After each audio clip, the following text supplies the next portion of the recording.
l'invité de la matinale. KTO Radio. C'était il y a 10 ans, le 13 novembre 2015. Des terroristes islamistes semaient la terreur dans Paris et ôtaient la vie à plus de 130 personnes au Stade de France, dans des bars parisiens et au Bataclan. 10 ans après, les cicatrices laissées par ces attaques restent vives dans les mémoires et dans les cœurs, en particulier dans le quartier de l'église Saint-Ambroise, dans le 11e arrondissement de Paris où se trouve le Bataclan, alors que la paroisse est devenue lieu de mémoire et de prière de ces événements. Son curé est notre invité ce matin, le père Pascal Nègre. Bonjour père. Bonjour. Merci d'être avec nous en studio. On imagine que c'est toujours un jour très particulier pour le quartier, ce 13 novembre. C'est un jour très particulier pour le quartier, en effet, même très pratiquement, parce qu'il est souvent bouclé pour la préparation des cérémonies un peu plus officielles, et que tout tourne à un rythme assez différent, mais émotionnellement aussi. On le sait bien, il y a une résurgence d'émotions, de mémoires, d'images, de sentiments et pour certains de peur assez vive à l'occasion de ces journées de mi-novembre. Vous n'étiez pas encore le curé de la paroisse Saint-Ambroise en 2015. Aujourd'hui, que reste-t-il des attentats dans les mémoires et dans les cœurs ? Une immense blessure, je crois, que l'on perçoit évidemment un peu mieux quand on vit sur place comme moi. Je ne l'avais pas tout à fait mesuré en arrivant, même si il ne fait de doute pour personne que l'épouvantable horreur de ces attentats a marqué tout le monde et bien au-delà de Paris. J'ai été marqué en arrivant à Saint-Ambroise de percevoir petit à petit, au long des années même, ou des mois, que la douleur était très vive encore, chez des paroissiens même assez réguliers qui viennent tous les jours et qui, ce jour-là, disent « je ne peux pas venir, je ne peux pas rentrer, j'ai pas envie de sortir de chez moi » ou de voir que des larmes très vite viennent aux yeux, y compris de personnalités publiques ou de commerçants qui ont vécu cela. Et puis c'est très beau aussi de voir que j'ai remarqué en arrivant qu'une chapelle de notre église recueille, vous savez, depuis une dizaine d'années les noms de ces victimes, et de voir que même si cette chapelle n'avait pas fière allure parce qu'elle est encore en restauration, c'était le lieu le plus fréquenté de notre église, et que donc en réalité il y a une mémoire vivante très très très active et très précisément désireuse de rester active pour que l'oubli ne vienne pas balayer ou du moins ajouter une douleur supplémentaire à celle de la violence. Effectivement, il y a une stèle avec le nom des 130 victimes qui a été installée dans l'une des chapelles de l'église Saint-Ambroise. Pourquoi la paroisse a-t-elle fait le choix de dédier cette chapelle aux victimes et à ceux qui veulent s'y recueillir ? En réalité, c'est plutôt l'inverse. Les gens ont fait le choix de Saint-Ambroise. Mon prédécesseur a bien dû accueillir lui aussi ce qui s'est passé ce jour-là, et je l'imagine avec beaucoup d'émotion, mais dès le lendemain, quelques heures après les attentats, à vrai dire, l'église qui dresse ses tours très connues au milieu du 11e arrondissement et un jet de pierre du Bataclan est devenue un lieu de rassemblement spontané. Oui. Symbolique. Et je le vois aussi un lieu de refuge en réalité. Il a fallu trouver un phare dans la tempête, il a fallu trouver un refuge dans l'ouragan, là. Et très tôt le matin, les personnes se sont rassemblées à Saint-Ambroise comme un lieu clé ou un lieu refuge.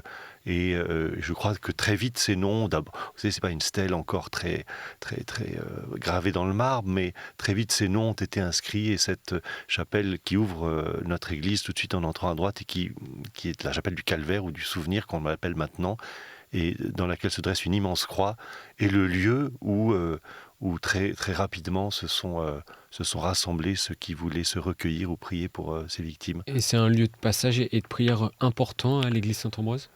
En réalité, l'église Saint-Ambroise, vous savez, c'est une paroisse comme toutes les paroisses, donc elle a surtout une vie de paroisse.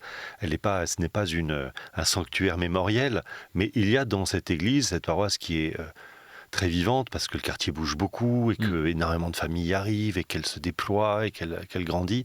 Il y a ce lieu qui est resté, cette chapelle à l'entrée, et qui, à l'intérieur de notre église, est un petit peu comme une chapelle ardente à l'intérieur de notre quartier, demeure. Ça, pour le coup, un lieu vivant. Je suis assez marqué de voir cette espèce de constellation étoilée de bougies qui, depuis 10 ans, de manière ininterrompue, nuit et jour, brûlent. Et des gens viennent mettre une bougie, même parfois, enfin, beaucoup de non-croyants et beaucoup de proches de victimes me disent mais c'est notre chapelle, en fait, et m'écrivent avec une immense reconnaissance. Même des personnes très athées qui trouvent assez original que le nom de leur mari athée, par exemple, ou de leur ami très athée, soit inscrit dans une église et viennent mettre leur cierge avec une forme de grande reconnaissance. C'est ça, c'est devenu le lieu peut-être plus personnel, plus intime de mémoire et de commémoration, de recueillement pour les familles des victimes et pour les victimes. Je crois qu'il y a quelque chose qui permet, en tout cas dans ce lieu qui est à l'ouverture, à l'entrée de l'église, qui permet une assez grande discrétion et qui permet une assez grande liberté. Bien sûr, nous célébrons tous les ans la messe le 13 novembre en mémoire des victimes et pour elles et leurs familles, mais il fallait un lieu pour ceux qui passent. Et beaucoup peuvent, même pendant la messe parfois, pendant la messe de semaine ou la messe dominicale, certains se glissent dans cette chapelle et ils restent là un moment, ne vont pas communier, mais repartent avant la fin de la messe, mais vivent un peu de ce que vit la paroisse liturgiquement depuis cet endroit qui est un endroit refuge pour eux. Et on vient parfois vous parler, vous reparler de ces attentats, de ces attaques de ce jour du 13 novembre. Alors évidemment, la messe annuelle du 13 novembre permet à beaucoup de personnes, y compris de l'étranger, de venir.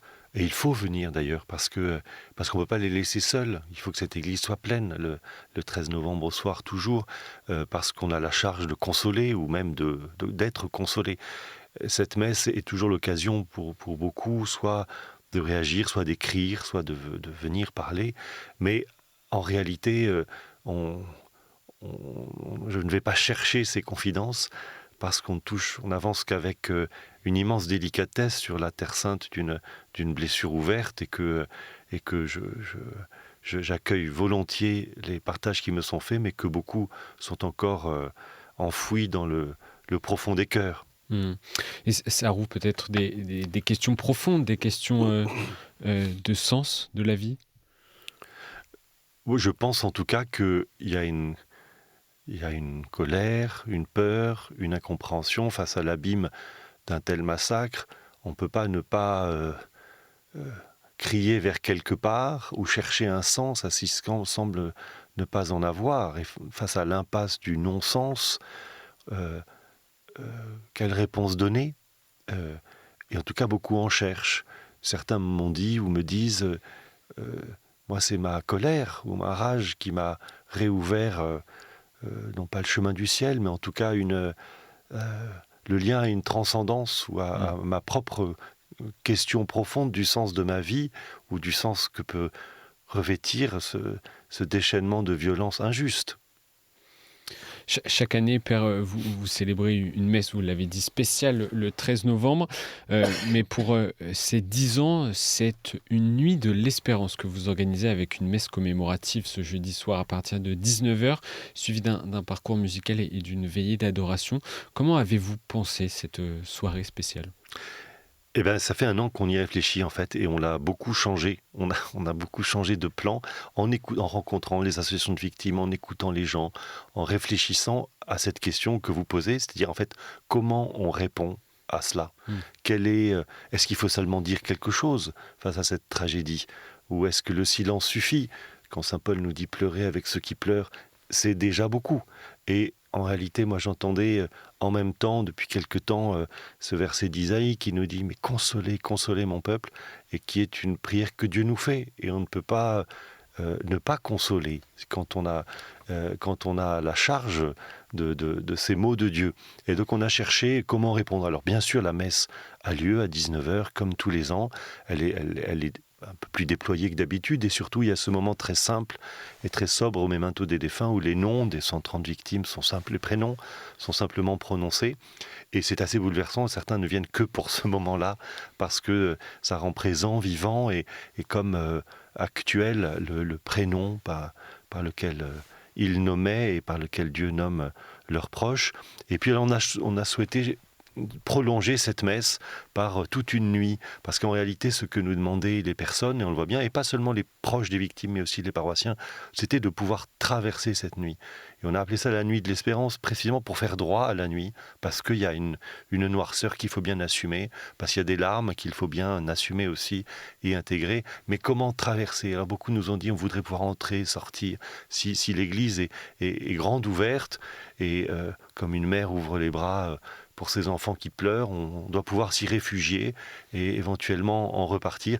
Donc la messe est prolongée par une œuvre originale, un oratorio qui a été pensé comme une grande traversée avec une création lumineuse. Je crois que jamais notre Église n'aura été aussi bellement illuminée, mais qui aidera les gens par la lumière, par la musique, par le beau, à traverser cette nuit. On voulait répondre à la douleur par la douceur et à l'horreur par le beau.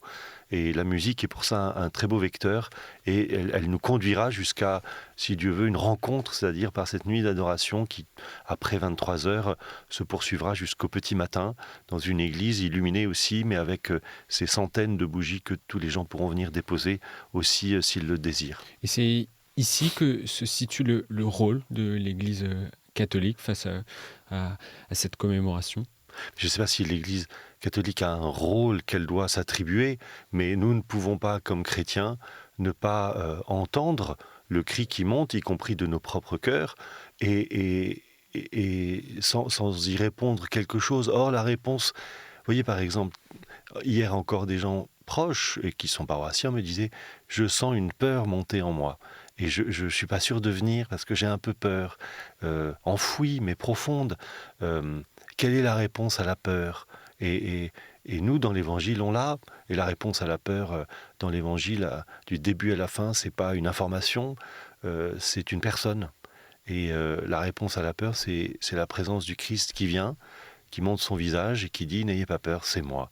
Et nous avons la possibilité de servir cette rencontre-là, et au moins de rendre présent celui qui est la réponse à nos injustices, celui qui n'a pas esquivé lui-même dans sa propre chair l'injuste violence qui s'est déchaînée et la folie du péché de ce monde, mais qui a répondu par plus de tendresse et par une présence que la mort n'a pas retenue. Et ça c'est sans doute, si nous arrivons à faire se rencontrer le cœur transpercé des victimes ou des proches qui pleurent avec le cœur transpercé du Christ qui aime, alors je pense qu'on aura réussi quelque chose. Et j'aimerais qu'on finisse cette interview avec une intention de prière à l'occasion de ce 13 novembre, afin que tous les auditeurs qui le souhaitent puissent se recueillir dans la prière.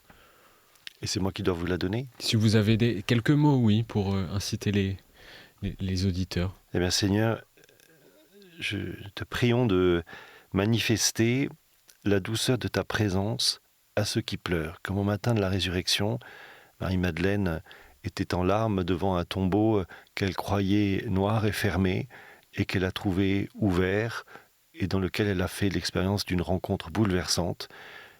Seigneur, manifeste ton visage à ceux qui pleurent, quels qu'ils soient, pour que les larmes de désolation soient par ta présence transformées en larmes de consolation. Merci Père Pascal Nègre, curé de la paroisse Saint-Ambroise à Paris. Merci à vous et bonne journée. Merci beaucoup et à ce soir.